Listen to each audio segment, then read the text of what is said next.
नमस्कार, जय माता दी। मन्नो ज़िंदगी यूट्यूब चैनल में आप सभी का स्वागत है। तो मित्रों, हम जानते हैं कि दुनिया में सबसे बड़ा पापी कौन है, स्त्री या पुरुष? दुनिया में सबसे बड़ा पापी कौन होता है, स्त्री होती है या पुरुष? तो हम इसका एक कहानी के माध्यम से इसके बारे में जानते हैं। दुनिया में सभी लोग हर रोज़ कोई न कोई पाप करते ही रहते हैं। पाप हो ही जाता है, कोई अनजाने में कर देते हैं, कोई जानबूझ के करते हैं।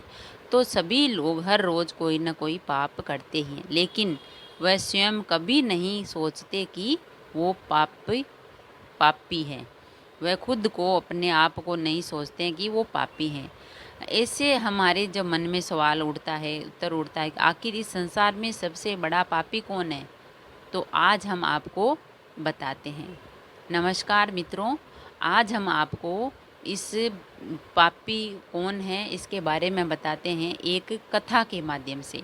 एक ऐसी कथा है जिसके माध्यम से आज हम आपको दुनिया में सबसे बड़ा पापी कौन है, स्त्री है या पुरुष? तो यह एक शिक्षाप्रद कहानी है, तोता और मैना की कहानी। तोता और मैना की कहानी के माध्यम से हम आपको बताएंगे कि इस संसार में सबसे बड़ा पापी कौन है, स्त्री है या पुरुष? सबसे ज़्यादा पाप कौन करते हैं, स्त्री या पुरुष? तो इस कहानी को ध्यान से सुनिए और अपने मित्रों को भी सुनाइए और बताइए। एक बार की बात है, किसी देश में एक राजा रहते थे। वो और उनकी रानी दोनों ही भोलेनाथ के बहुत बड़े भक्त थे, यानी शंकर भगवान के बहुत बड़े भक्त थे। शंकर भगवान की पूजा अर्चना करते थे।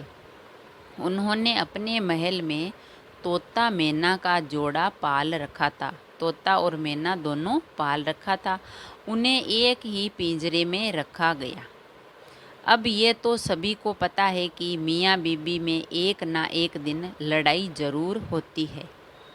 तो काफ़ी समय बीत चुका था। एक दिन मैना तोते से कहती है कि मैंने मान लिया कि ये पुरुष बड़े पापी होते हैं। मैना कहती है तोते से पिंजरे में बैठी बैठी कि मैंने मान लिया है ये पुरुष हैं जो बड़े पापी होते हैं। ये बहुत ही बड़े धोखेबाज होते हैं। मौका मिलने पर ये कुछ भी कर सकते हैं। मैना की ये बात सुनकर तोता बोला, तू तो रहने ही दे। पुरुष उतने पाप नहीं कर सकता जितने पाप स्त्रियां करती है। तो तोता और मैना की जो बातें चल रही थी, तो तोता मैना से कहता है तू तो रहने दे, पुरुष उतने पाप नहीं करते जितनी पाप स्त्रियां करती है, औरतें करती है। जितनी धोखेबाज स्त्रियां होती है, ना उतना धोखेबाज तो कोई होता ही नहीं। कि स्त्रियां इतनी धोखेबाज होती है, उनके जितना कोई धोखेबाज नहीं होता है। इनसे बड़ा पापी इस पूरी दुनिया में कोई नहीं होता। यह किसी की भी हत्या कर देती है। तोता मैना से ये कहता है कि स्त्रियों से बड़ा पापी इस दुनिया में और कोई नहीं है, कि किसी की भी हत्या कर देती है। जिसके बाद तोता और मैना में लड़ाई होने लगी कि दुनिया में सबसे बड़ा पापी कौन है। दोनों लड़ने लगे, झगड़ने लगे, दुनिया में सबसे बड़ा पापी कौन है। ये सब राजा देख रहा था। राजा ये सब दृश्य देखने के बाद राजा ने पूछा, तुम दोनों क्यों लड़ रहे हो? जब राजा रानी अपने घर में थे तो तोता और मैना झगड़ रहे थे। तो राजा ने पूछा, तुम दोनों क्यों लड़ रहे हो? किस बात पर तुम दोनों लड़ाई कर रहे हो? मैना ने उत्तर देते हुए कहा, यह मान नहीं रहा है कि दुनिया में सबसे बड़ा पापी पुरुष होता है। मैना राजा से कहती है कि ये तोता नहीं मान रहा है कि दुनिया में सबसे बड़ा पापी पुरुष होता है। फिर तोते ने कहा, कैसे मान जाऊं?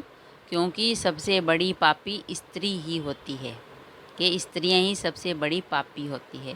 राजा ने दोनों से कहा, तुम किस कारण से ऐसा कह रहे हो? तब मैना ने कहा कहा एक गांव में एक सेठ जी थे, बड़े ही धनवान, और उनका जो बेटा था वो बहुत ज़्यादा बिगड़ेल था। मैना ने राजा को एक कहानी बताई एक गांव की कि एक सेठ था, उसके एक बेटा था। सेठ धनवान था लेकिन बेटा वो बिगड़ेल था, किस्म का इंसान था। सेठ जी का लड़का इतना जुआ खेलता था कि सेठ ये बात सोचते सोचते एक दिन स्वर्ग को सिधार गया, मर गया। क्योंकि वह बेटे से परेशान था। बेटा जुआ खेलता था, खराब नियति का था, लक्षण खराब थे, तो वो सेठ जी बेचारा सोचते सोचते मर गया। जब पिता जिंदा थे तो वह थोड़ा थोड़ा जुआ खेलता था, लेकिन पिता की मृत्यु के बाद वह मुक्त हो गया, यानी खुला हो गया, और आराम से दिन रात केवल जुआ ही खेलने लगा। जिसके बाद हुआ जो जुआ में सब कुछ हार गया। राजा इतना धनवान था कि उसके पास पैसों की कोई कमी नहीं थी, लेकिन उस बेटे के लक्षण खराब थे। तब राजा मर गया तो वो जुआ खेल खेल कर सारा धन हार गया। फिर वह लौटकर अपने गांव नहीं आया और किसी दूसरे गांव चला गया, जहाँ वो एक सेठ के घर जा पहुँचा और उसने कहा, थोड़ा सा जल मिलेगा?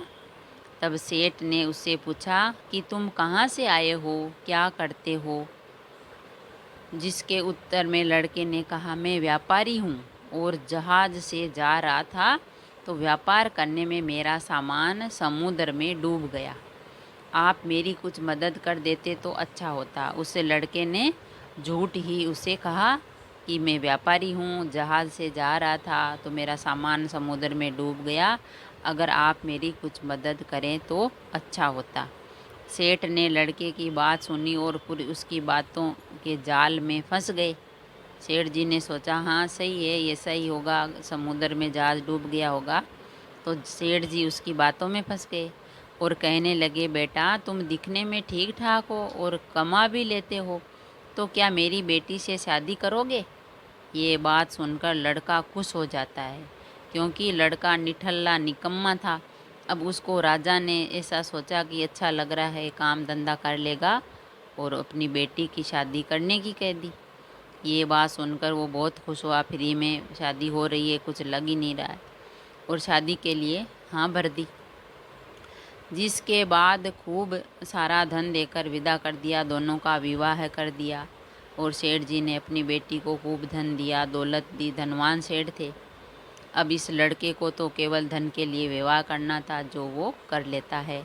उसको तो औरत से, पत्नी से कोई मतलब नहीं था, और उसने शादी कर ली और बहुत सारा धन ले लिया। बाद वो जो लोग होते हैं, रास्ते में एक जंगल, विवाह के बाद वो लोग जा रहे थे अपने, अब ठिकाना ही नहीं है कहाँ जाएं, तो रवाना हो गए। रास्ते में एक जंगल आया।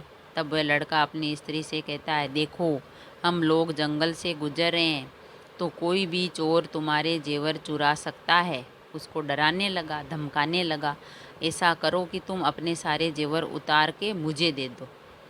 अब उसकी पत्नी ने उस पर भरोसा करके अपने सारे जेवर अपने पति को दे दिए। पत्नी बेचारी क्या करती कि अब मेरा पति ये ऐसा कह रहा है, तो मैं ये मेरे जो सारे जेवरात हैं, गहने हैं, वे उन्हीं को ही दे देती हूँ। तो उसने डर के मारे अपने सारे गहने उतार कर पति को दे दिए, और अब उसकी पत्नी ने उस पर भरोसा करके अपने सारे जेवर दे दिए। देती भी कैसे नहीं, क्योंकि वो उसका पति था।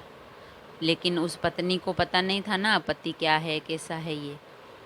जिसके बाद उस लड़के ने अपनी पत्नी के जेवर एक कपड़े में रखकर अपनी कमर में बांध लिए, और फिर वह सभी एक जगह आराम करने के लिए रुके।